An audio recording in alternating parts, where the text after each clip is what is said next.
sobrang kagutuman ng sista ninyo, tumirik-tirik pa yung mata ko. Ay na, apo, ala, diwig pa kay ni si Stan. Ala, Diyos ko, iba talaga pagka nakakatikim ako ng free taste. Talagang nakakabusog.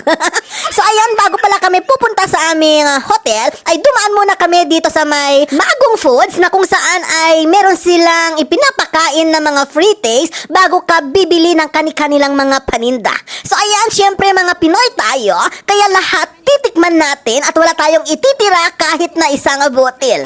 Kita ninyo yung mga nandyan lang sa iisang mesa ay halos Pinoy na nagkakaagawan ng mga pira-pirasong mga tinapay, mga crackers at iba't ibang paninda dito.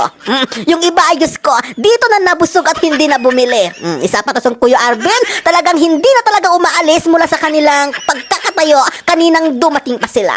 Yung iba nga ay nagdala na lang sa likod para sa ganun ay hindi makuhanan ng video. Ay la, sige, attack mga boys. Hala, baka mamaya ay hindi na kayo bibili niyang paninda nila at gusto na lang ninyo yung halos libre na lang. Dahil ang eksena dito ay pabilisan ang tumakma sa mga ilalapag nilang free taste, yung iba ay sa pagkakantugaga ay yung daliri ng kanilang mga kasamahan yung nadadakma nila. Ay, Diyos ko, parang gusto ko na rin makisabay. Ay, sige, sa inyo muna at mamaya pa ako. Dahil sa naglalakihan na mga katawan ng mga katrabaho ko, ay hindi sila nagkasya dito sa may maliit na mesa, kaya yung iba ay dito na lang sa kanilang mga likod. Hanggang sa hindi na nga nila maantay na wala nang mailalapag na free taste dito sa mesa. Kaya ayan, nagsialisan na lang talaga sila. Hindi pa nakakabenta yung may-ari, nalugi na. Ay aba,